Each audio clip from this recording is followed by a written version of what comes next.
Buenos días. El día de la fecha nos acompaña el doctor Patricio Cerjal, fiscal regional de la ciudad de Rosario. La temática a abordar hoy seguramente va a ser un tema de interés para todos, ya que se trata de las primeras actuaciones que se efectúan ante la noticia criminis. Hablando acá con el profesor, propone, en punto a la exposición que él desarrolle, que haya una interacción, que no hay inconvenientes en efectuar preguntas mientras se vaya dando la temática, y sobre todo lo que se propone es una dinámica, pero basada en las prácticas diarias e inmediatas. Por tanto, ya le agradecemos la presencia al profesor y bueno, le cedo las palabras. Bueno, muchas gracias, buenos días. Ante todo y previo a comenzar, quería agradecer a los organizadores, al doctor Alvarado Belloso, al señor fiscal de Cámara, y por haberme permitido estar aquí, integrar este panel, y asimismo agradecer también a todos los presentes. Como bien dijo acá el doctor, la idea de esto sería poder llevar adelante la charla durante el día de hoy de una manera un poco más que sea un ida y vuelta, que ustedes puedan preguntar y que uno también pueda ir respondiendo a las inquietudes que puedan surgir, incluso que algún tema que haya que trabajar podamos hacerlo, podamos intercambiar opiniones y poder buscar nuevas soluciones a problemas que seguramente se presentan a diario. De acá, todos trabajan en Fiscalía, son fiscales, algunos están fuera del Ministerio Público. ¿Tenemos fiscales acá también? Sí, bien. Bueno, digo esto porque por ahí quizá las inquietudes pueden llegar a ser distintas. Previo a comenzar, quiero hacerse una pequeña introducción y contarles un poco la experiencia nuestra en Rosario y cómo fue la experiencia desde la implementación del nuevo sistema procesal penal. Nosotros tuvimos en Rosario un cambio muy fuerte, un cambio de modelo, de paradigma de lo que era el proceso penal, de lo que era la investigación penal, con el comienzo de un sistema acusatorio allá por febrero del año 2014. En Santa Fe nosotros veníamos con un proceso, si uno quisiera, totalmente inquisitivo, donde había juzgados de instrucción, juzgados correccional, y había fiscales que, si bien de algún modo ejercían la acción, lo hacían de modo irresponsable, porque no en sentido peyorativo, sino que no se hacían cargo del ejercicio de la acción, sino que toda la actividad central estaba totalmente ubicada en el juez, que era quien dirigía la investigación y que a su vez también utilizaba o se valía de la delegación en personal policial para la realización de un montón de medidas, porque había también esta facultad por parte del personal policial. A partir del año 2014, y con la instauración de un sistema totalmente acusatorio, todo lo que es la investigación penal y la diagramación de políticas de persecución penal queda en manos y en cabezas del Ministerio Público Fiscal. Nosotros nos tocó, a mí me tocó en el año 2014, cuando inició el sistema, iniciar directamente como fiscal jefe de la unidad de flagrancia y turno. ¿Por qué digo la unidad de flagrancia y turno? La circunscripción judicial de Rosario tiene la ciudad de Rosario, que cuenta aproximadamente con 1 millón de habitantes, y varias ciudades que están alrededor, satélites, si uno quisiera, de la ciudad de Rosario, que también tiene una gran cantidad de habitantes y llegan a por lo menos 1,5 millones de habitantes en toda la circunscripción judicial, y a veces incluso un poco más con personas en tránsito. El modelo básico que se implementó fue la división de unidades fiscales específicas dentro de lo que era el distrito Rosario, o sea, la ciudad base del distrito. Y en el distrito interior no se implementó bien esta especialización, sino que se crearon más bien fiscalías que uno podría decir descentralizadas, que eran abocadas a determinados territorios, con toda la competencia a nivel de materia. En la ciudad de Rosario se dividió a la fiscalía en fiscalías de investigación, primero comenzando siendo una investigación muy grande, hoy contamos con 4 unidades de investigación temáticas divididas por materia, una fiscalía que se aboca a todo lo que son delitos sexuales y contra la integridad sexual, y hoy tiene también incorporado lo que es violencia contra la mujer, una fiscalía de homicidios que tiene incluso una división interna de trabajo respecto de los homicidios dolosos, y por otra parte los homicidios culposos. Todo lo que es materia de homicidio lo van a ver luego en el correr del día con los fiscales de homicidios. Una oficina o fiscalía de salidas alternativas, que son aquellas que tratan de dar respuesta a esas causas que permiten o una aplicación de una suspensión de un juicio penal a prueba, o bien permiten la aplicación de un criterio de oportunidad en cuanto a la disponibilidad de la acción por parte del fiscal, con los mecanismos que están tabulados en el Código de Procedimientos. Una unidad que se encarga de investigar delitos económicos y complejos, y por otro lado también se creó la unidad de flagrancia y turno. La unidad de flagrancia y turno es aquella que, por decirlo de alguna manera, tiene el contacto directo y diario con la policía, con todo lo que acontece en el turno. Si uno imaginara cómo funcionaría la unidad de flagrancia y turno, una unidad que funciona como si fuera una sala de guardia de un hospital o una sala de emergencia. O sea, toda la urgencia, toda la emergencia entra por allí. En Rosario, con la única excepción de lo que es un delito sexual, que tiene un turno separado, y lo que es un homicidio doloso, culposo o una averiguación de causal de muerte, que también tiene por otra parte una unidad por separado. Pero luego todo lo que pueda acontecer en la ciudad se concentra directamente por el turno de flagrancia.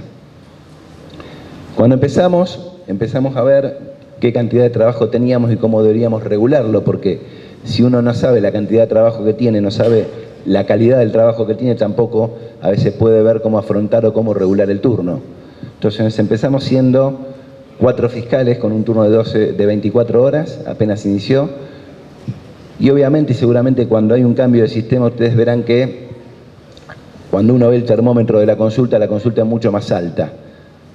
Bien, porque uno tiene que empezar a moldear un poco al personal policial, al personal de las fuerzas de seguridad, para saber qué tienen que consultar, cómo tienen que consultar y cuándo no tienen que consultar y cuándo directamente tienen que actuar. Ese es un trabajo diario que uno tiene que ir haciendo a través de capacitaciones y de protocolos de actuación que uno va formando con el personal de las fuerzas de seguridad. Entonces empezamos y nos dimos cuenta que primero teníamos muchísimas consultas y que era imposible dar cuenta a todas las consultas que teníamos. Hoy, casi a 4 años, hemos logrado bajar muchísimo el nivel de la consulta, después de 4 años de trabajo con el personal policial, de cursos permanentes, de capacitaciones, que nos llevaron a poder trabajar un poco mejor con ese personal policial. Sin embargo, hemos incrementado altamente el gran número de fiscales de la unidad de flagrancia, porque también hemos notado que aquellos fiscales que están en la unidad de flagrancia y están en una situación de turno permanente, también sufren un desgaste mucho mayor a aquellos fiscales que no ingresan en turno.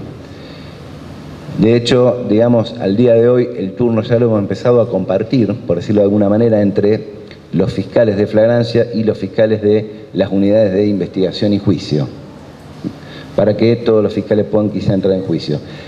Allí lo que hemos notado también y que hemos visto es que se generó un gran inconveniente. Como estaba diagramada la unidad de flagrancia, como la tenemos diagramada, el fiscal de flagrancia atiende la urgencia todo el tiempo. Sin embargo, nosotros establecimos un sistema de que cuando el fiscal concluye la investigación y formula la acusación, la causa pasa a una unidad de investigación y juicio, para poder descomprimir a ese fiscal que está en turno y que pueda seguir en turno haciendo por ahí el trabajo más bien del turno. Con el tiempo esto también vimos que generó algunos problemas porque tenemos fiscales que inician una investigación, pero como luego no van a juicio, luego esa actuación no termina teniendo una perspectiva directa del juicio, de lo que puede ser el juicio y de cómo afrontar de inicio una investigación. Y por otro lado vimos también que fiscales que estaban muy aceitados en investigación y fiscales que tenían muy aceitada la tarea de luego poder ir a un juicio oral y poder trabajar en lo que es litigación en un juicio oral, también tenían allí el inconveniente de que por ahí al momento de tener que efectuar tareas del turno, tareas de urgencia, se encuentra esa limitación de que se complica cómo hacerlo. Respecto de la consulta policial, nosotros la empezamos a trabajar viendo día a día, viendo qué es lo que teníamos y qué es lo que teníamos que mejorar. En base a ello, luego lo que hicimos fue conformar un protocolo de consulta policial y lo trasladamos no solamente al personal policial, sino a las fuerzas de seguridad, Gendarmería, Prefectura, Policía de Seguridad Aeronáutica, que son todas las que trabajan y colaboran con nosotros. ¿Qué fue lo que pusimos en ese protocolo de actuación? Bueno, lo que mínimamente nosotros teníamos que entender que la consulta debería tener para que el fiscal, cuando la recibe, pueda evacuarla de manera clara y precisa. ¿Por qué pusimos esto? Bueno, primero porque si la consulta que se hace, o la primera consulta que hace el personal policial es una consulta incompleta, genera de manera inmediata que el fiscal dé una directiva que debería ya haber estado hecha antes y ya de por sí genera una reconsulta. Una reconsulta que va a tener el carácter de consulta completa y que después va a generar quizá una reconsulta más para que el fiscal por ahí tome las decisiones. Centramos 3 grandes núcleos, si uno quisiera, en donde podrían evacuarse o canales sobre los cuales tendrían que dirigirse las consultas policiales. La primera es la persona prendida, cuando había una persona prendida. La segunda era cuando el personal de las fuerzas de seguridad necesitaba de manera urgente que el fiscal tomara algún tipo de medida. Por ejemplo, librar una detención de una persona que no estaba prendida o peticionar o librar un allanamiento a través de la articulación con el juzgado. Y por otro lado, todo otro tipo de consultas que el personal policial hace conforme a diversas situaciones que se le plantean en su labor diaria y que a veces necesitan que el fiscal le dé una directiva o le diga directamente qué es lo que tiene que hacer. Quizá ahí la consulta central que termina después siendo la más importante es la consulta de la aprehensión en flagrancia, cuando hay una persona sorprendida en situación de flagrancia en cualquiera de sus variantes, ya sea la flagrancia propiamente dicha, la cuasiflagrancia o la flagrancia presunta. Lo cierto es que genera así una consulta para que nosotros, o sea, dentro del sistema que tenemos nosotros en Santa Fe, el fiscal deba, dentro de las primeras 24 horas, resolver si la persona queda detenida o no. Digo esto porque en Santa Fe la posibilidad de detención es una facultad exclusiva que tiene el fiscal. Ya sea una detención de una persona que está en flagrancia y convierte en detención, o bien ya sea por una detención autónoma que libre una orden de detención. El problema que se genera es que para que esa consulta a nosotros nos permita, o permita al fiscal poder de algún modo determinar o resolver si la persona va a quedar detenida, tiene que ser una consulta bastante completa. Y tiene que ser completa porque con el sistema que nosotros tenemos y cómo nos manejamos, cuando una persona queda detenida, dentro de las 24 horas, el fiscal debe llevar a la persona ante un juez en donde se celebra una audiencia imputativa, le atribuye los cargos y una vez que le atribuye los cargos, el juez va a controlar de algún modo la legalidad de esa detención y posiblemente luego de eso va a venir ya un pedido de medida de coerción personal, esto es de prisión preventiva por parte del fiscal. La audiencia es dentro de las 24 horas, prorrogable por 24 horas más. Esto nos quiere decir a nosotros que la actuación tiene que ser rápida, porque en 48 horas como mucho debemos estar frente a un juez. Es una audiencia que tiene a nivel de litigación un carácter argumentativo, en donde el representante del Ministerio Público Fiscal lo que va a hacer es exponer los motivos, explicar a la persona, al juez, por qué la persona quedó detenida, qué cargo le atribuye, cuál es la evidencia con la cual cuenta, y posiblemente acto seguido va a ser la formulación de una petición de una medida de coerción personal, esto es de prisión preventiva. Con lo cual debe el fiscal ir a esa audiencia y reunir un montón de requisitos, porque es muy importante esa primera audiencia. Si el fiscal no tiene los requisitos, no tiene los elementos necesarios y había dejado detenida a la persona, corre el riesgo de que el juez, si bien va a convalidar la detención, no deje o no dicte por ahí la prisión preventiva y la persona por ahí quede en libertad.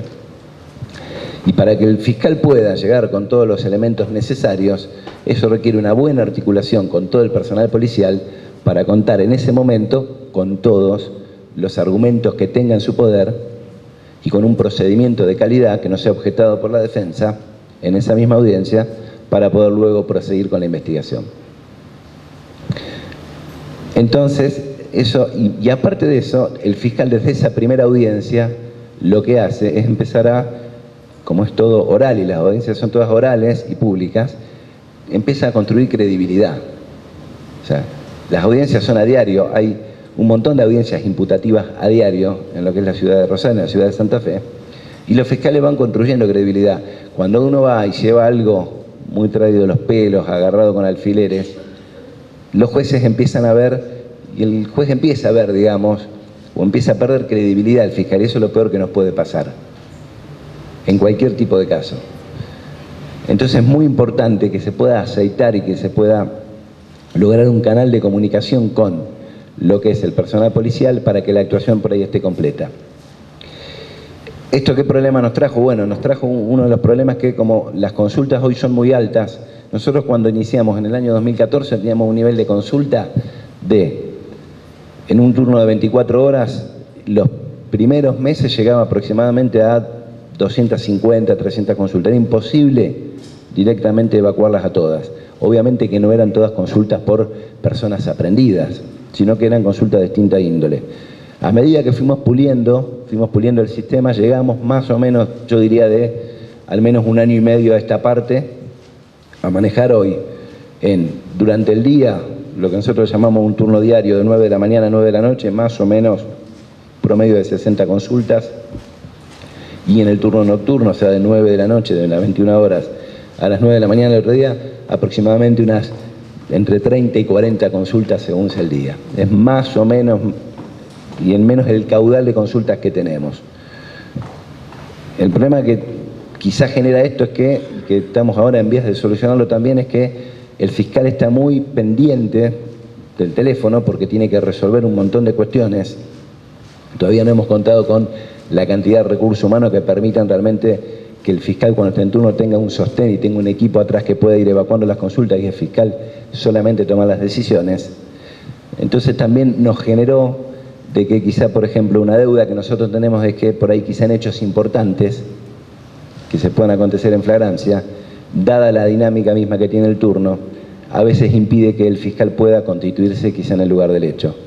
Y a veces es muy importante que el fiscal se constituya en el lugar del hecho. Sí lo hacen los fiscales de homicidio, sí los hacen los fiscales de delitos sexuales. Pero hay un montón de situaciones que se producen en la diaria en donde posiblemente el fiscal debería estar, o lo mejor sería que el fiscal esté como director de la investigación en el lugar y ordenando todas las medidas de investigación. Esto es algo que todavía no lo hemos podido de algún modo solucionar. Si bien hemos avanzado sobre ello, lo cierto es que todavía es una deuda que tenemos, que los fiscales estén quizá un poco más en la calle, estén un poco más encima de determinados hechos. Porque en definitiva también, o sea, esta nueva misión que se le ha dado al Ministerio Público Fiscal, con todas las facultades que tiene en Santa Fe, es un Ministerio Público Fiscal que tiene que salir a la calle, que tiene que investigar y que tiene que ser incluso hasta proactivo en un montón de cuestiones.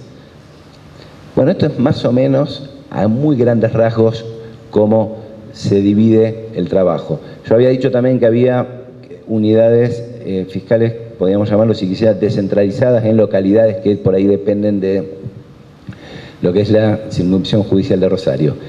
Allí los fiscales que tienen no están divididos por materias, como les dije, sino que son fiscales que tienen la competencia completa e intervienen en cualquier hecho que se produzca. Nosotros ya con la reforma se eliminó la competencia criminal correccional, sino que es una competencia única de delitos, en donde es el fiscal el que lleva adelante la investigación. Allí los fiscales del interior lo que tienen es que están por ahí más tiempo de turno, tienen menos cantidad de hechos y tienen quizá la posibilidad de ver todo tipo de delitos. En cambio, lo que hemos notado es que los fiscales que están por ahí especializados en Rosario sí pueden especializarse bien en un tema, pero no tienen la visión esa de trabajar o poder trabajar todos los delitos. Sin embargo, los que están en la gran ciudad y especializados tienen una dinámica de trabajo y un cúmulo de trabajo mucho mayor y tienen un rodaje mucho mayor que los fiscales que por ahí están en el interior. O sea que es un poco, a uno le falta una cosa y a otro le falta otra cosa. Bueno, eso es más o menos a grandes rasgos cómo tenemos nosotros organizados el sistema en Santa Fe. Si quieren, me parece bueno que podamos comenzar a hacer un ida y vuelta, que podamos empezar a plantear dudas respecto de lo que es la aprehensión, respecto de lo que sería la detención, de cómo lo harían, qué problema tienen, qué rol cumple la policía, qué rol puede cumplir la defensa. ¿Bien? En el caso de delitos de flagrancia, ¿habría la posibilidad de plantear un juicio abreviado al que se tiene esa audiencia con el juez?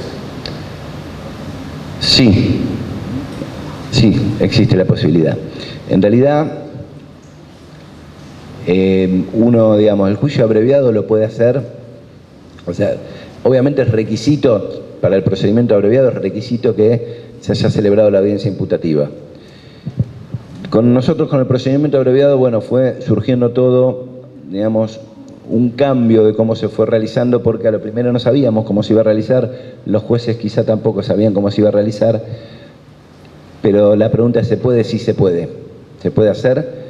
Yo lo puedo contar yo por una experiencia propia, digamos, de una persona que cayó, fue una persona que yo la tuve primero en una causa, era una persona primaria, tuvo una condena de ejecución condicional, estando en ejecución condicional, digamos, cumpliendo esa condena de ejecución condicional, como se encontraba en libertad, cometió un nuevo delito y volvió a caer.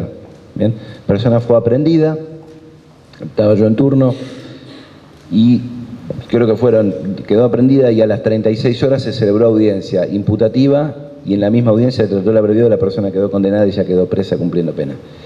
Hoy por ahí los requisitos que están pidiendo a través de, o sea, la Oficina de Gestión Judicial, que es la que trabaja también por ahí con el Colegio de Jueces, es el ingreso por escrito del procedimiento abreviado y ellos dan un trámite que se les llama admisibilidad, que dura unos días y luego por ahí se convoca una audiencia. Ahora, la pregunta es si se puede hacer, sí se puede hacer y por ahí es mucho más práctico. O sea, aparte, yo siempre digo, en estos temas, si está en acuerdo entre el fiscal, el defensor y el imputado y no hay ninguna violación al derecho de defensa en juicio, no veo por qué no puede hacerse. O sea, el beneficio de que haya un proceso largo o que sea muy elongado el proceso para poder articular un montón de cuestiones, si bien obviamente la Fiscalía tiene el tiempo para investigar, pero también está pensado desde el punto de vista de que el defensor o el imputado puedan plantear los actos de defensa necesarios.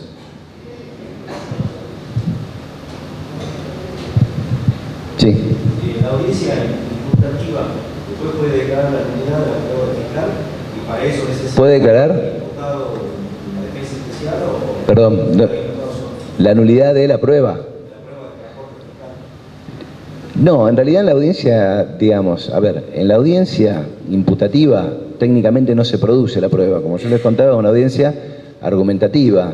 El fiscal hace conocer un hecho y explica los motivos o desarrolla los motivos por los cuales entiende que está convalidado la detención, por qué entiende que la persona fue autora, qué pena le correspondería y por qué entiende que hay una determinada peligrosidad procesal, ya sea por peligro de fuga o entorpecimiento probatorio. Por su parte, la defensa lo que hace es argumentar también, posiblemente, contra la evidencia que le llevó el fiscal y en base a ello el juez resuelve. Para hacerlo más gráfico, ver más o menos, por ejemplo, lo uno que ve en las películas cuando va el imputado y el fiscal le lee los cargos por los cuales está acusado y después le pregunta cómo se declara inocente o culpable, en base a eso le dicta la precaución.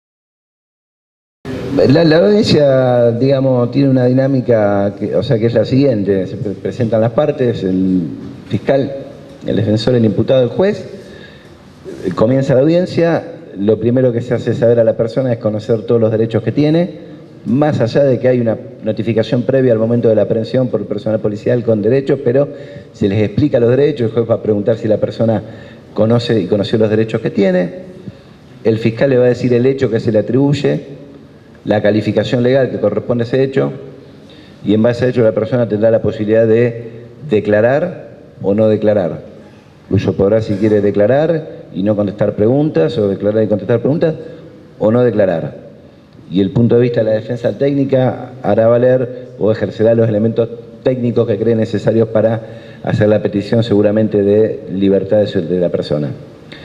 Tratada la audiencia imputativa, una vez que se convalidó la imputación, nos ha pasado en algunos casos en donde los jueces entendieron de que no era válida la imputación, nos ha pasado algunos casos y ponen la inmediata libertad, pero en el 99% de los casos termina la audiencia de imputación y se le hace saber al fiscal si va a pedir o no alguna medida de coerción, y ahí es cuando el fiscal entra en tratamiento de la prisión preventiva. Por lo general, cuando se da esta dinámica, todo el esfuerzo que hace la defensa o todos los argumentos que la defensa utiliza los hace para oponerse al pedido de prisión preventiva. Por lo general la persona no declara y allí la defensa no hace técnicamente ningún ejercicio más, y cuando el fiscal solicita la prisión preventiva y fundamenta de manera oral por qué pide la prisión preventiva, explica por qué se encuentran reunidos los extremos que refiere el Código de Procedimientos y en base a qué evidencia avala esos extremos, y luego se le da paso al defensor, quien desde su punto de vista explica por qué los argumentos no se encuentran reunidos o por qué no debería dictarse la prisión preventiva. Sí.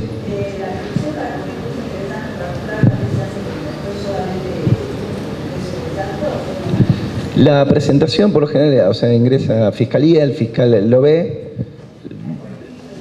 da su opinión, va a la oficina de gestión judicial y luego se hace una audiencia de constitución de querellante, donde está el querellante, el fiscal, y se cita a la defensa también del imputado. O sea, se hace una pequeña audiencia después. Digamos, ese por ahí el mecanismo. No es que no pueda, pero por lo general no suele haber en estas primeras audiencias, por ahí quizá constitución de querellante.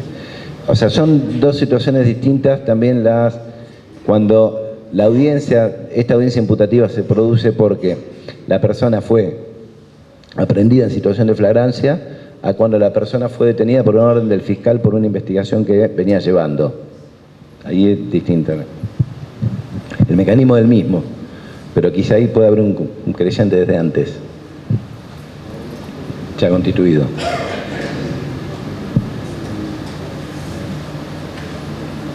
Sí. ¿Cómo funciona en Santa Fe el registro antecedente de una persona? Es decir, la persona que está permitida en una audiencia imputativa, obviamente todo hay que contar con antecedentes, sí. ¿Es cierto? Puede no constituir que sea reincidente. No, obviamente, lo entiendo, pero hay un montón de variantes que se pueden dar, digamos. Nosotros lo que... Sí, lo entiendo. Nosotros lo que tenemos por ahí en Santa Fe, eso todavía depende, digamos, está a nivel policial, lo que se llama índice general.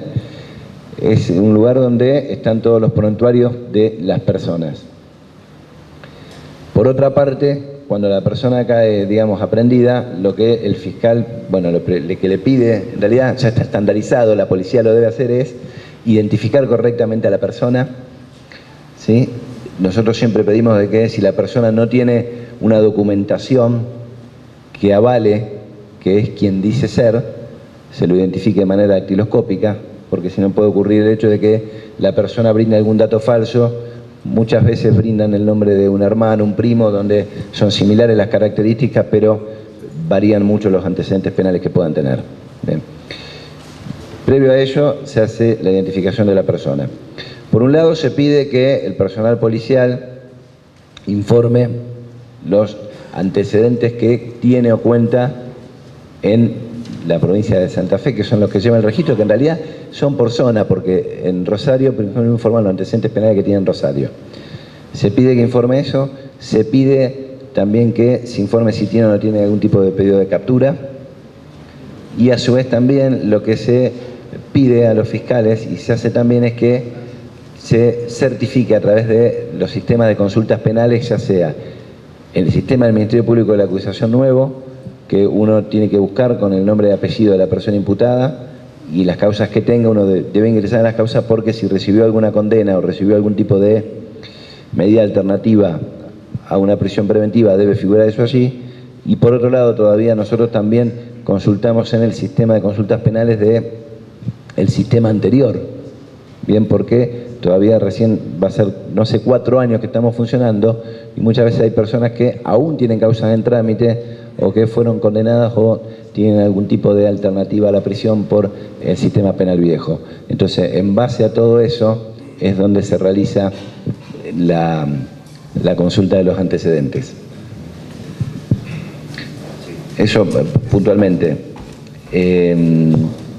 No tenemos, todavía no está del todo informatizado, hay muchos legajos que en índice general, en lo que es el archivo que tiene el personal policial, está todo en formato papel.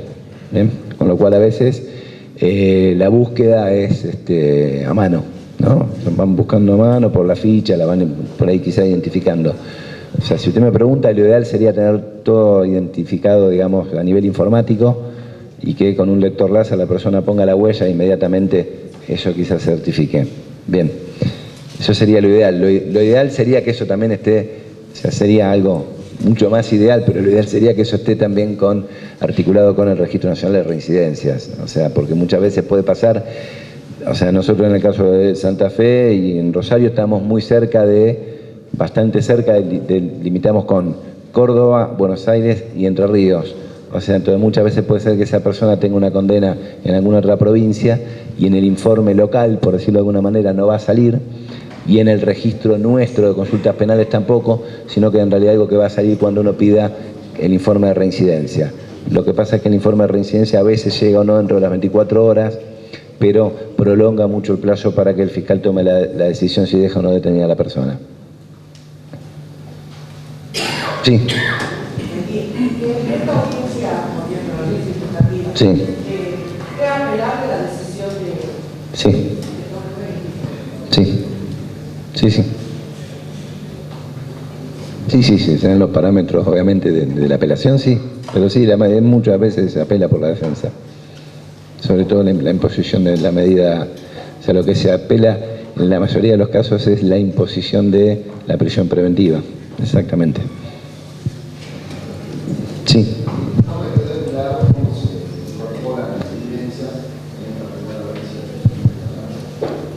La audiencia es meramente argumentativa, o sea, el fiscal enumera la evidencia que tiene, pero no hace técnicamente incorporación de evidencia ni producción de prueba. Eso se hace luego. O sea, esa es la primera audiencia, pero es solamente argumentativa. O sea, el fiscal, con los argumentos que da el fiscal y con el argumento que da la defensa, reposa obviamente la buena fe procesal. Bien, o sea, pero, a ver, el modelo de audiencia sería, se le atribuye el hecho ocurrido tal día, donde realizó tal conducta, la cual se califica constitutiva de tal delito. ¿Bien?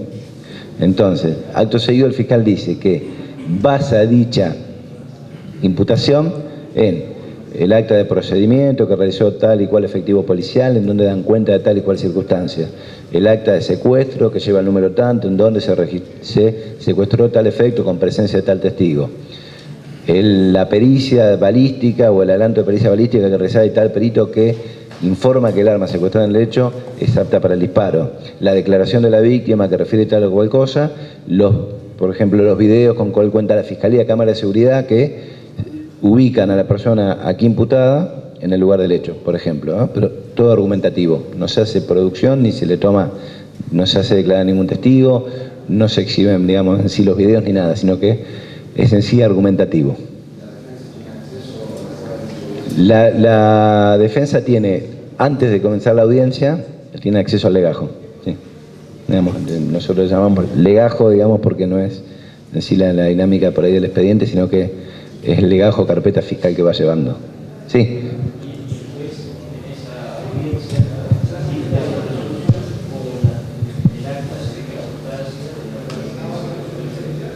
No.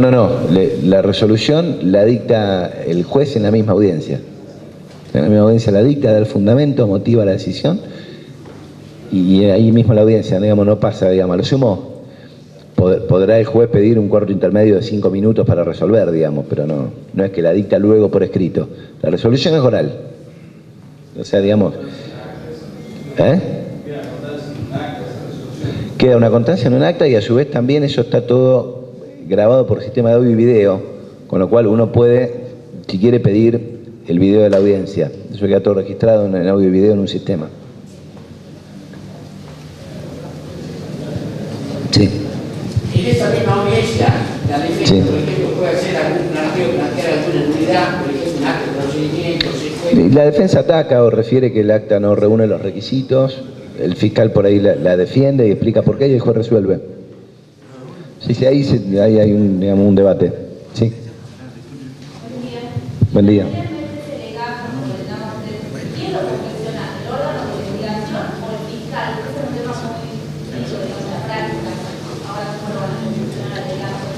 No, el legajo cuenta con el sumario que hace el personal policial que interviene, ¿sí? Con las primeras...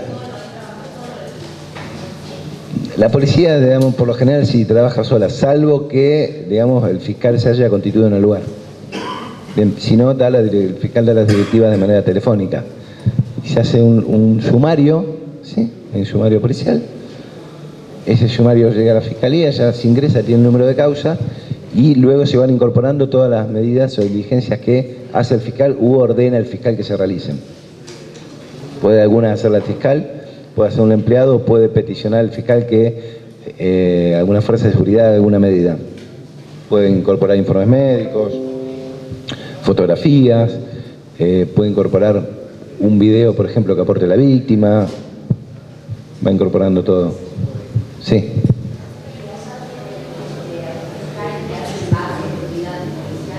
¿Cómo?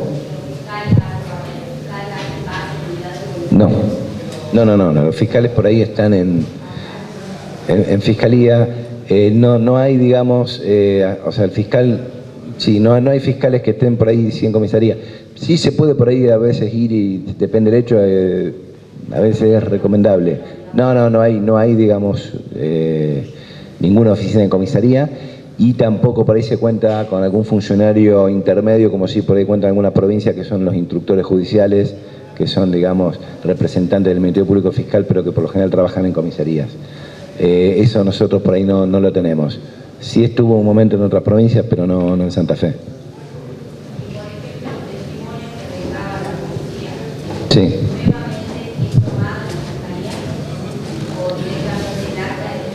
No, el testimonio, digamos, que hacen el personal ante el personal policial es preliminar, pero luego esa persona se cita para entrevistarla, sí, en fiscalía. Sí. No solamente es que, se cita a esa persona que dio el testimonio, sino que además también se convoca al personal policial que hizo el procedimiento. O sea, porque, tanto el personal policial que hizo el procedimiento como todos los testigos, hay que empezar ya desde ese primer momento a verlo con una perspectiva de que el día de mañana, si la causa no se termina cerrando por un abreviado y vamos a ir a juicio, ¿sí? Que van a ser quienes vamos a introducir en un juicio como realmente testigos, y todo lo que ocurrió lo vamos a introducir a través de la declaración de ellos, no vamos a introducir el acta. Eso lo van a ver bien después también con la técnica de litigación.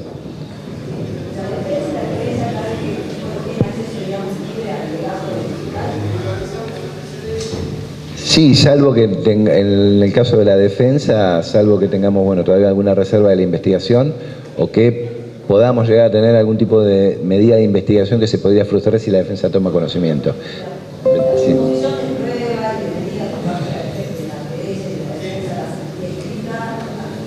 Sí, por ahí quizá la van presentando, y en el caso de que haya una disidencia, incluso hay un trámite regulado, si hay una disidencia entre el fiscal y el querellante, lo que se hace es una audiencia con, digamos, el fiscal regional, en donde luego se hace un acta y se decide un poco la diferencia en qué queda y qué es lo que queda, lo que surge de la diferencia esa.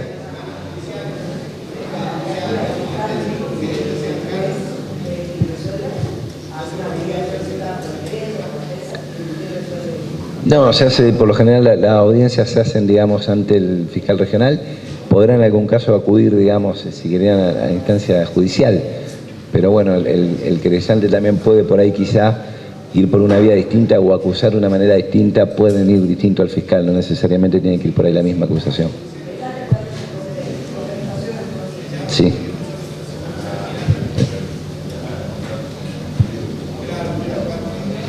Sí.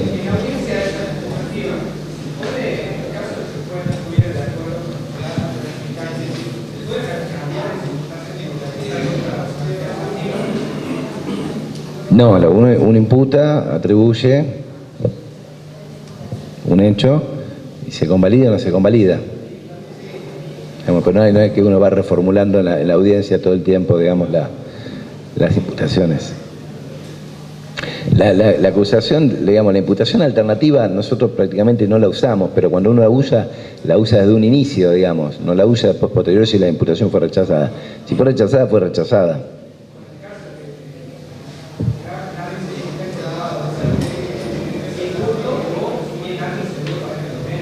Sí, puede ser hurto o encubrimiento. Bien. El juez tiene la opción de que, si por ejemplo la determinada forma considera que es de otra, puede, digamos, considerar. El juez puede entender que hay otra calificación. Por ejemplo, el juez puede entender que hay encubrimiento. Puede modificarla o hacer lugar a la medida no sobre la carátula pidiendo ratificar, sino sobre otra que considera. El juez, o sea, a ver, más allá de esto, para la actuación judicial hay un límite, y ese límite es la petición fiscal, porque es el Ministerio Público Fiscal el titular de la acción penal. ¿Bien? Entonces ahí hay un límite. El juez puede, ante un pedido del fiscal, entender que la calificación es otra, pero nunca puede tomar una medida más gravosa para el imputado porque es una calificación más gravosa. Podrá, si quiere entender que hay algo más gravoso, dejar a salvo su opinión, pero no puede tomar como en cuenta nada más gravoso o ninguna calificación más gravosa para luego poder en base a ello definir ya sea alguna medida de coerción. ¿Bien? El juez puede entender que quizás sí vaya a otra calificación, pero el fiscal podría insistir en su caso con también su calificación. Incluso puede también el fiscal apelar de dicha medida. El tema, igualmente, a ver, como está estructurado el sistema por ahí en Santa Fe, ustedes me decían, bueno, hurto, encubrimiento, bueno, uno en principio ve, o sea, la idea es no hacer, digamos, imputaciones, no acusaciones, sino imputaciones por ahí alternativas, porque en principio parecerían desde el punto de vista de la estrategia que hay una cierta debilitación del fiscal en cuanto está pidiendo, porque ya parecería que de antemano va diciendo que, bueno, mire, yo voy alternativo, no sé si es esto o es esto, y ya parecería que hay una cierta debilidad quizá en lo que va a imputar. Puede utilizarse en algún caso, tendría que ser quizá muy estratégico. Lo cierto es que en realidad también esa audiencia imputativa no es definitoria, porque uno puede luego variar la imputación antes de llegar a la acusación. ¿Bien? O sea, eso se puede hacer sin no hay ningún problema. O sea, la audiencia, en realidad, la audiencia imputativa es una primera audiencia y es, por decirlo de algún modo, es el ingreso del imputado en el proceso. Es donde yo le hago saber el hecho que se le atribuye y medianamente en qué evidencia me baso yo como fiscal para atribuirle tal hecho. Esa es un poco la dinámica. Incluso ha habido casos en donde quizá también cuando se concluye con la investigación, digamos, penal preparatoria, que se concluye con la acusación y se acusa por determinado delito, determinado monto, quizá pueda haber ulteriormente alguna posibilidad de acuerdo abreviado y quizá pueda haber también un cambio de calificación respecto de la acusación. Es quizá lo menos y allí, o sea, los controles que se hacen son más porque se tienen que hacer ya con la autorización del fiscal regional y con motivos que realmente sean válidos para entender por qué hay un cambio de calificación. Pero esa es un poco la dinámica. Bien, ¿quién nos queda? El acta circunstanciada de la abstención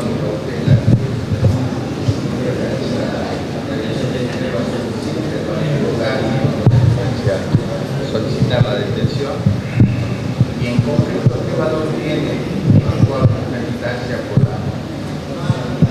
la prevención en el momento que tiene conocimiento fiscal.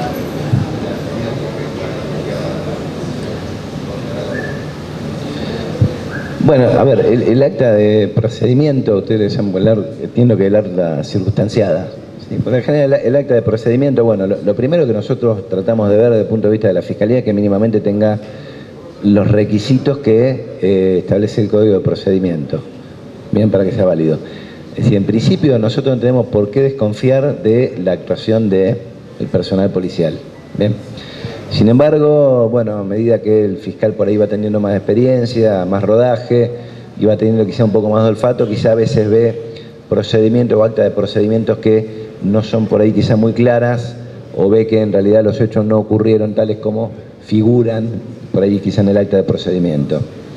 Lo que hay que hacer ahí para desasnar, digamos, esta duda, en un primer momento, es que si existe esa duda, lo que hay que hacer es inmediatamente llamar al personal policial que intervino, o llamar al testigo que esté referenciado del derecho. Puede ser con una mera consulta telefónica, pero para que aclare y explique algunos extremos, y en base a eso luego sí por ahí quizá concurrir previo a la audiencia. Yo les decía que esto tiene que ver también con que el fiscal construye credibilidad de esa primera audiencia. Entonces, cuando hay por ahí quizá alguna duda, uno con el tiempo, a medida que va viendo un montón de procedimientos, uno ve cuando las actas por ahí o están muy... A veces tenemos que el acta está muy perfecta, está redactada de una manera muy perfecta y en realidad cuando uno empieza a ver los hechos no ocurrieron por ahí quizá de esa manera. Pero bueno, partimos nosotros la idea de que en principio no es, digamos, no tenemos por qué desconfiar del personal policial y de cómo por ahí quizá ocurrió el procedimiento. Bien. A veces también se tienen, y esto que tiene que ver con por ahí la relación, digamos, que se tiene con los defensores, muchas veces esa pequeña irregularidad de inicio a veces del mismo defensor, el que por ahí llama o pone en conocimiento y dice, che, mirá que estuve con mi defendido y me dice que no fue así, que en realidad hubo otra cuestión, entonces por ahí también esa alerta implica que deba, digamos, el fiscal por ahí hacer alguna medida más, quizá en un principio un llamado telefónico, o si realmente el hecho lo amerita y es importante, es convocar en ese mismo momento al testigo a la fiscalía y tomarle una declaración, o al menos algún personal policial para que aclare un poco la situación, porque, como yo le decía, al día siguiente el fiscal tiene que ir y argumentar conforme a lo que tiene. El juez no va a evaluar lo que pueda decir el personal policial, lo que pueda decir el testigo, sino que va a evaluar lo que el fiscal argumente conforme a la evidencia que reunió hasta el momento, que no va a ser mucha. El plazo es corto, el plazo es 24 horas, prorrogable por 24 horas más y en supuestos muy excepcionales, de hechos con gran cantidad de imputados o hechos muy complejos, podría llegar a usarse de manera excepcional una extensión hasta 96 horas, pero es excepcional y eso va con la autorización y con validación judicial. ¿Perdón? Todos los días. ¿Sí? No hay audiencias todos los días porque los plazos no permiten que se haga de otra manera. Sí.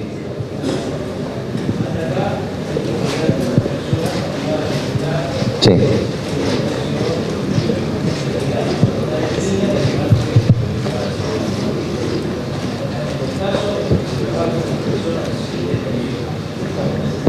Sí, el acto de atribución de responsabilidad en que el imputado conoce el hecho, designa abogado y declara como imputado, ¿se realiza en una audiencia ante el magistrado o se la lleva adelante en el legajo de investigación de la... Bueno, ahí, digamos, la mayoría de los casos cuando la persona no está, digamos, privada de la libertad y no se la va a pedir, privar de la libertad, no se va a pedir ningún tipo de medida de coerción o de alternativa, muchas veces la audiencia se hace, digamos, ante el fiscal, es una imputativa en libertad, se hace hasta el fiscal, el defensor y la persona imputada, se le hace saber los cargos, la posibilidad de declarar con su abogado defensor, se confecciona el acta. No obstante ello también, en algunos casos, por más que la persona esté en libertad, si se va a pedir alguna alternativa o no, a veces, según digamos, el tipo de delito o la repercusión que puede haber tener el delito, se hace la audiencia ante un juez. Pero es las menos de las veces. La mayoría de las veces se trabaja con la imputativa en libertad. ¿Y hay un plazo para eso? No, en realidad cuando la imputativa es en libertad no hay un plazo para tomar la imputativa, sino que es discrecional del fiscal fijar la audiencia. Ahí lo que conviene es reunir mínimamente toda la evidencia para luego, ya una vez que uno formula la imputación, estar cerca de poder acusar. Funciona un poco con esa dinámica. Sí. En los casos, por ejemplo, de que se recolecten evidencia y haya que hacer alguna pericia, ya sea una pericia biológica o accidentológica, el Ministerio Público Fiscal ahí le da participación a la defensa, efectivamente, para que proponga peligro de control, o antes de la imputación se hacen algún tipo de pericias de esa naturaleza que arrojan algún resultado que puede ser perjudicial para la parte imputada, en todo caso. Ahí hay que distinguir dos cuestiones. O sea, primero, desde el punto de vista, somos fiscales, en realidad nosotros, yo creo que si tenemos en cuenta que cuando uno va a hacer una actuación, uno lo que tiene que tener en la cabeza es el derecho de defensa. Usted tiene que pensar desde el punto de vista del derecho de defensa. El norte de cómo va a actuar el fiscal tiene que ser el derecho de defensa. ¿Para qué? Para que el día de mañana no se nos caiga o no nos, digamos, digan que no cumplimos el derecho de defensa.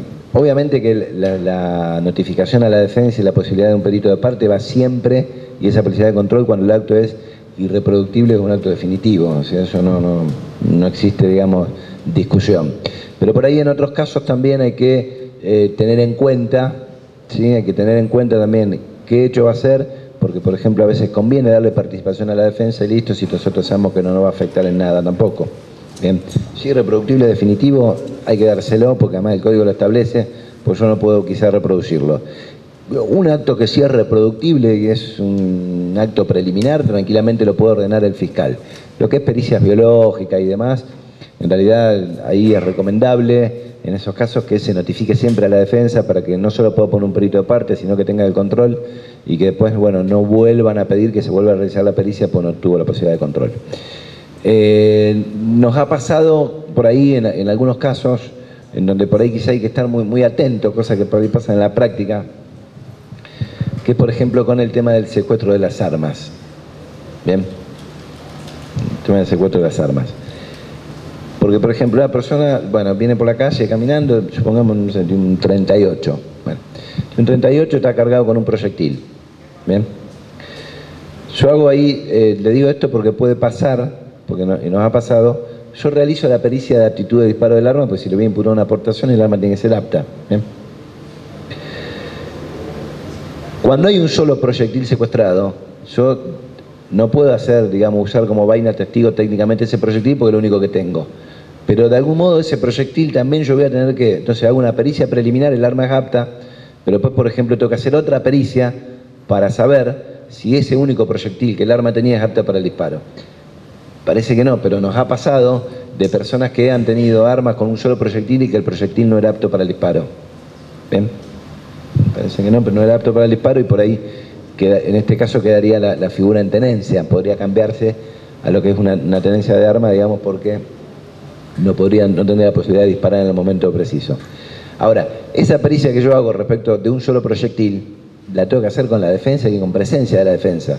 Porque si yo la hago solo y me gasto la única vaina que tengo, me queda una vaina nomás porque el único proyectil me lo gasté, y la defensa me dice, pero yo no pude controlarla, o sea, yo voy a poder decir que el arma es apta, pero nunca voy a poder decir que en el momento, por ejemplo, esa arma podía ser utilizada con otro proyectil porque no lo tengo, porque lo utilicé, porque lo perdí.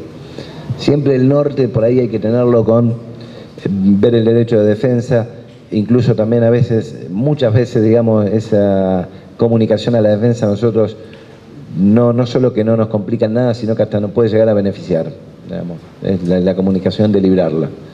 Desde una autopsia, un montón de cuestiones que uno va notificando, va diciendo, va coordinando a la defensa, después que la defensa haga lo que quiera, ponga un perito, no lo ponga, pero por ahí quizá está notificada.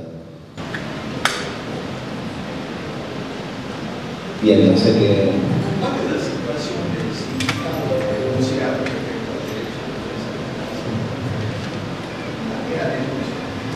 El código ético que establece que la persona en el momento que es indicada o denunciada puede hacer valer todos los derechos como cualquier imputado. O sea, que en el momento que es indicado como autor del delito, ahí tiene todos los derechos que se acuerdan de una persona imputada del delito.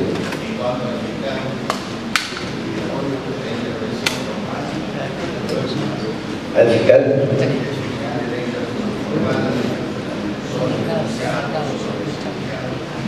No, uno lo que puede hacer es, el fiscal lo que puede hacer es o hacer la notificación de causa si no está notificado. Por ahí tiene el derecho, pero el fiscal puede reunir primero todos los elementos y puede llamarlo a una audiencia, a una imputativa. ¿Se entiende? O sea, hay una denuncia que dice que Juan Pérez fue autor de un robo. Bueno, el fiscal lo que hace es investigar eso, toma todas las medidas necesarias, toma los testimonios, pide una orden de allanamiento, todo, pero no necesariamente va y le avisa previamente, Juan Pérez te hizo una denuncia, no investiga. Ahora, si Juan Pérez viene, quiere comparecer o se entera, quiere hacer algún derecho, bueno, tiene derecho a hacerlo. Ahí es lo mismo, si yo las medidas que voy a hacer respecto de Juan Pérez van a ser irreproducibles, le voy a tener que notificar. Ahora, si son todas medidas reproducibles, testimonios y demás, respecto del allanamiento no puedo avisarle porque lo voy a frustrar, ¿bien? Pero va a ser una medida que va a ser autorizada por un juez, que se va a realizar de una manera en donde va a quedar todo labrado en un acta y quizá en algunos casos, como hacemos en muchos casos que pueden ser complejos, pedimos también el registro fílmico de la medida con la presencia siempre obviamente de 2 testigos. Sí. Ante los diversos sucesivos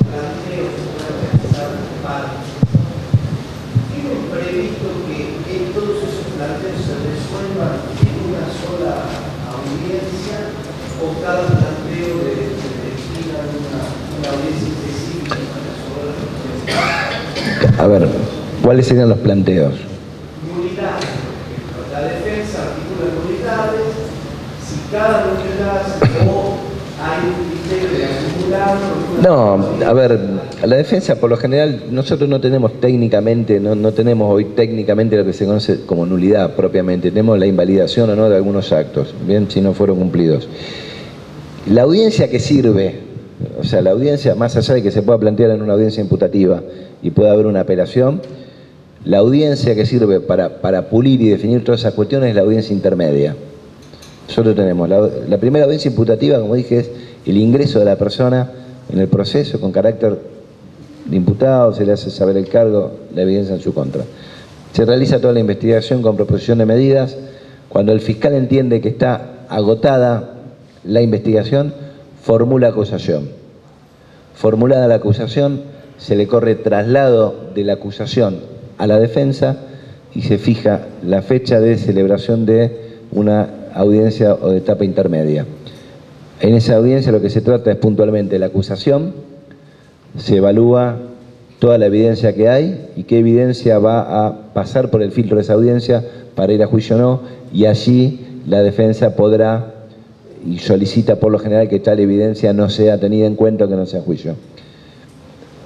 Más allá de que si el juez lo permite, bueno, luego en el juicio será donde podrá ser contraatacada, digamos, dicha evidencia. Pero todos esos planteos de pulir un poco todo lo que es el procedimiento y qué es lo que llega a juicio se hace en la audiencia de etapa intermedia.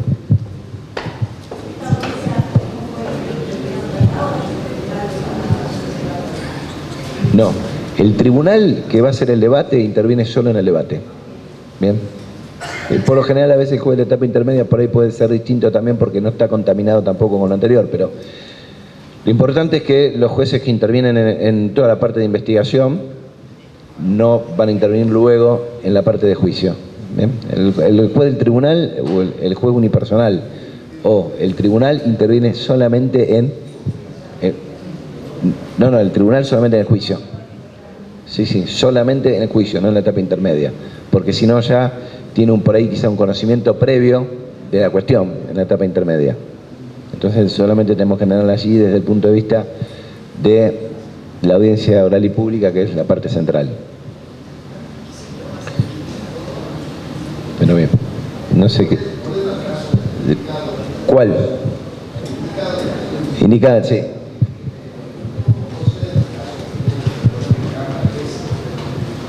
¿Cómo?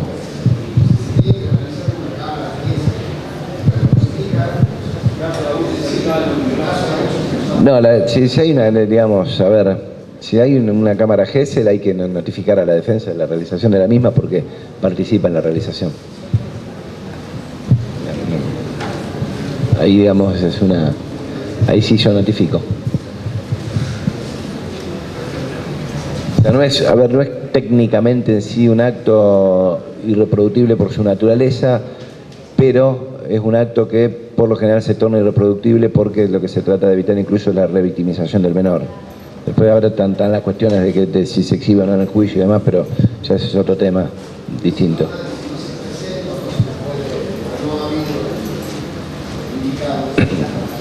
Bueno, no, a ver, si no hay, bueno, si la persona por ahí no está indicada, igualmente se le comunica a la defensa y se puede realizar el acto para que la persona por ahí, digamos, cuente aquello que pasó.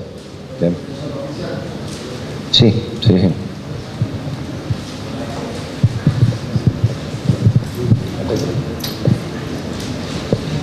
No sé si tenemos por ahí alguna otra pregunta.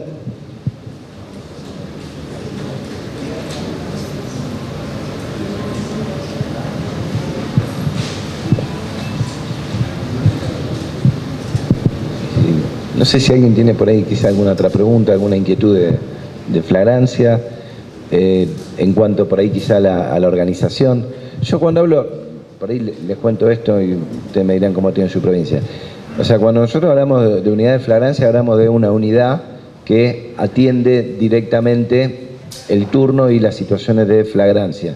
No hablamos de una unidad de flagrancia como una unidad específica que lleva adelante procedimientos por ahí en flagrancia. Nosotros tenemos en Santa Fe, y hay otras provincias que también lo tienen, por ejemplo, Buenos Aires también lo tiene y demás, que hablan de un procedimiento especial o juicio por flagrancia. ¿Bien? es distinto, es un juicio que tiene un procedimiento que es muy acortado en el tiempo, que tiene un procedimiento distinto. ¿Bien?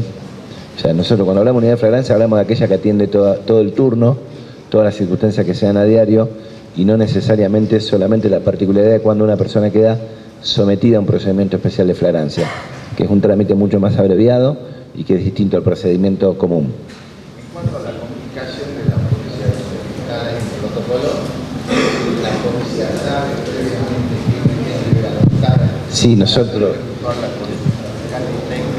Sí, está escrito, digamos, el que nosotros hemos armado cuenta con dos partes. Una es la parte que establece las medidas que debe realizar el personal policial para poder realizar una consulta que sea lo más completa posible, ¿cierto? Desde identificar a la víctima, tomarle declaración a los testigos, ya sean testigos del hecho, testigos del procedimiento, ¿sí?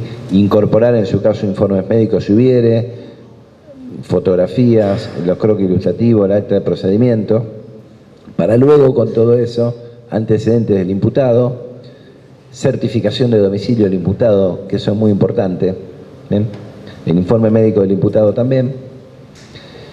El tema de las fichas, por lo general viene cuando el fiscal le dice, bueno, fíchelo y déjelo detenido, si no técnicamente no hay una registración dactiloscópica anterior del imputado, salvo que sea necesaria para corroborar su identidad, porque la persona no tiene cómo acreditarla, y mínimamente con todo eso, el personal policial hace la consulta. Después lo que hay también es un protocolo de actuación respecto de los fiscales de qué parámetros tienen que tener en cuenta cuando reciben la consulta para ordenar o no una detención. Ese es un protocolo interno, el otro es externo respecto del personal policial. Estos protocolos nosotros lo hemos trabajado muchísimo con charlas y cursos de capacitación que hemos dado al personal policial. O sea, la idea de esto es aceitar, digamos, todo el procedimiento, la labor diaria, para que cuando nosotros tengamos un procedimiento, en este caso con una persona prendida, sea de la calidad suficiente para poder ir tranquilos con audiencia y poder al mínimo tratar de garantizar que la petición que va a hacer el fiscal posiblemente se encuentre salvada ya con todo lo actuado.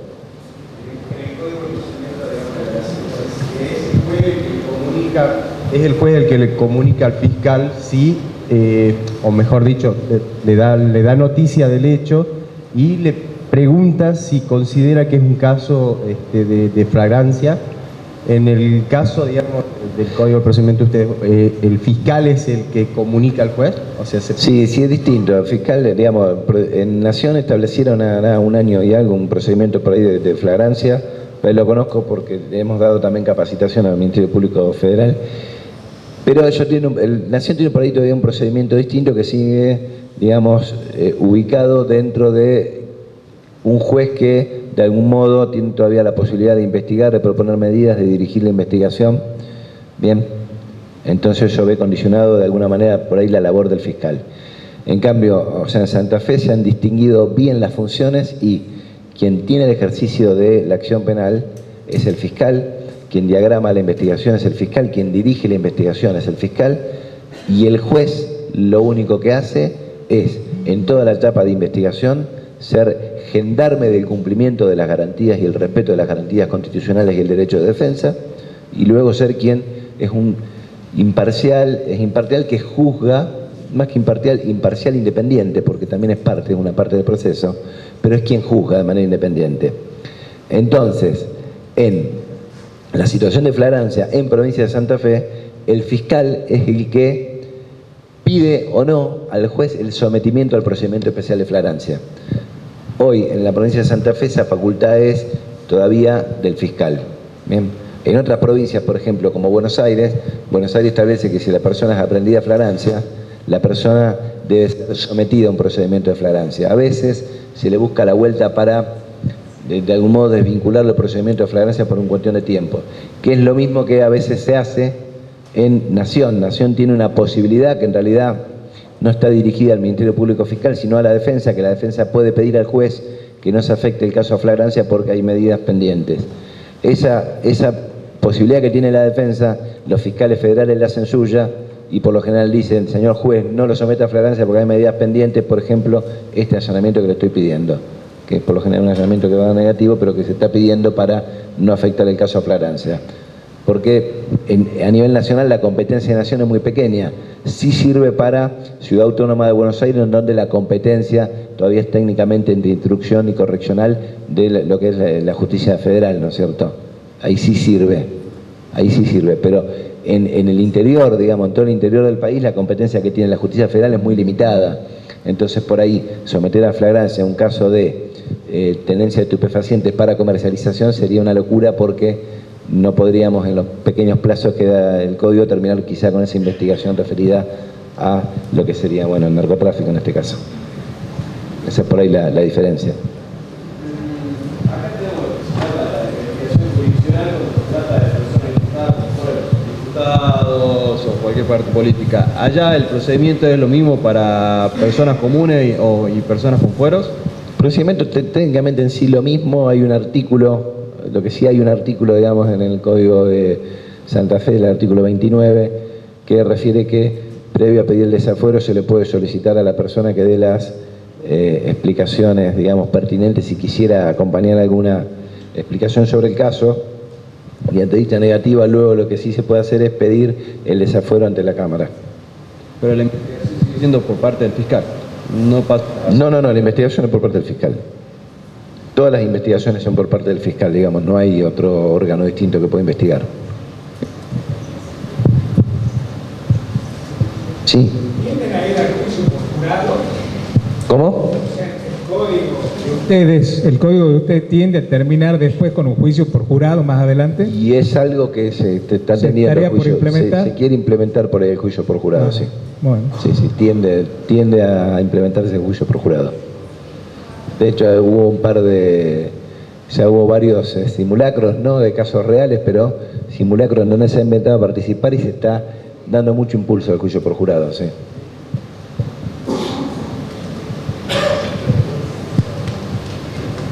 Bueno, no sé si alguna otra. Una pregunta final. Sí.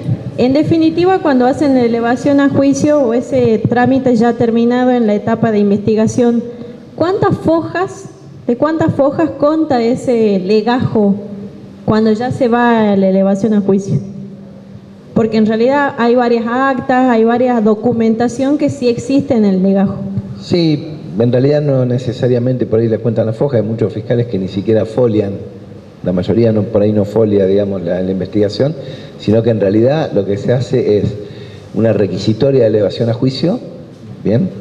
Y en la requisitoria de elevación a juicio lo que se hace es contar la evidencia con la cual se cuenta, la evidencia que se propone, se valora la evidencia para que esa evidencia sirva para ir afirmando las proposiciones fácticas de la teoría del caso del fiscal, de lo que el fiscal está atribuyendo, y lo que se acompaña en realidad. Lo que se plantea o se dice es, bueno, toda esta evidencia se quiere que sea incorporada para luego ser tratada en juicio. Bien. Pero no es técnicamente por cantidad de fojas, digamos. Es la declaración de tal persona. Bueno, cuando hay un acta de procedimiento, el acta de procedimiento de algún modo hay que incorporarla, pero el acta de procedimiento en realidad en sí no prueba ni nada, sino que lo que va a probar en un juicio, lo que va a hacer prueba va a ser la declaración de las personas que intervinieron quizá en ese procedimiento. Las actas solamente van a servir para dos cosas, una para evidenciar una contradicción y la otra para refrescar la memoria de un testigo, nada más que eso. Bien, pero lo que uno dice es la evidencia que propone, cuál es la evidencia que quiere incorporar para el juicio, para que luego esa evidencia se transforme en prueba cuando la realicen el juicio. Esa sería un poco la dinámica.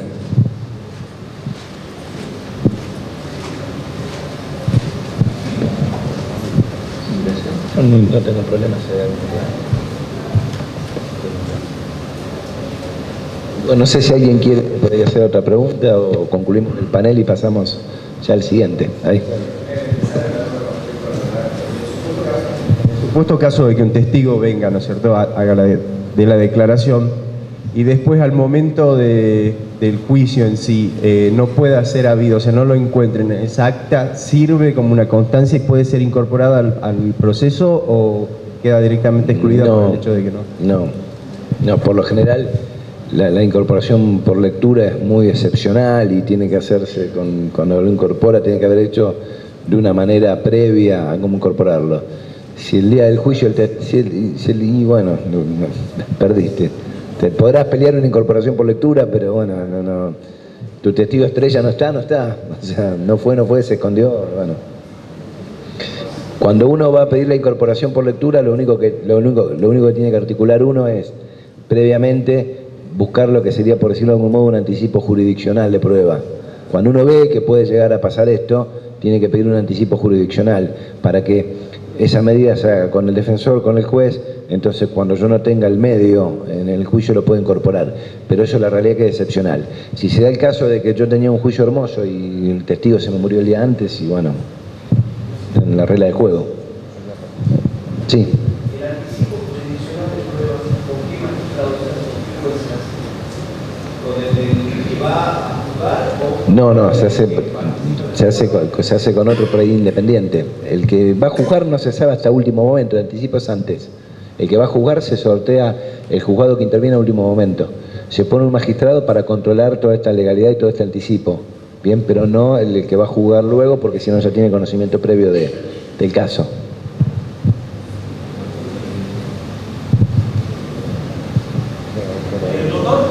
Sí. Sí. Sí.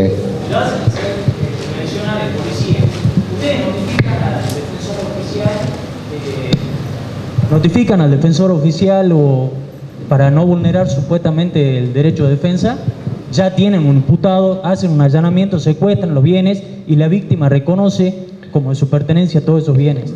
¿Ustedes notifican al defensor oficial? Hay dos cuestiones.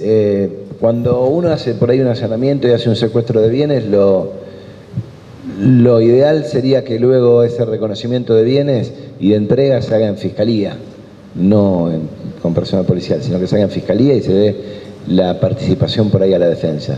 Donde por ahí sí se puede llegar a dar la posibilidad de que la persona pueda reconocer los momentos cuando es un hecho en flagrancia, por ejemplo, un arrebato de una cartera y se aprende a la persona, está la víctima, se le exhibe el objeto, la persona lo reconoce, se le pide autorización al fiscal y se entrega.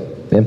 Ahí sí. Ahora, si por lo general esto proviene de un allanamiento y demás, todo reconocimiento debe hacerse, y lo ideal es que se haga ya en sede fiscal, que se notifique a la defensa que se va a realizar dicho reconocimiento, y hay que exhibir las cosas, y hay que hacer un acta, rotularlo y tomar fotografías de cada objeto que se va exhibiendo. Esa sería la manera correcta de hacerlo.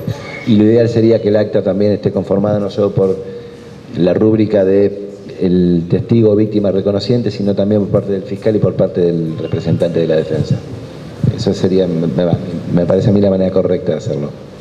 O sea que generalmente no trabajan, digamos, con reconocimiento de cosas en sede prevencional, en policía. Trabajan en el momento, digamos, cuando le digo un arrebato, me robaron un celular, bueno, cuestiones que son básicas. Ahora, todo otro tipo de reconocimiento hay que hacerlo de manera que quede, digamos, completa también, porque si no puede llegar a traer, digamos, alguna objeción por parte de la defensa posterior. Yo la pregunta es, ¿cómo organizan la adjudicación de las audiencias con los jueces en distintas medidas y conforme van realizando la investigación?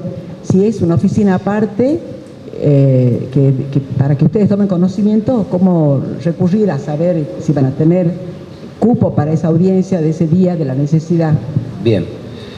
O sea, las audiencias se canalizan y quien organiza la audiencia, fija la audiencia y va poniendo los horarios y fija a los jueces que intervienen, es la Oficina de Gestión Judicial. ¿Bien?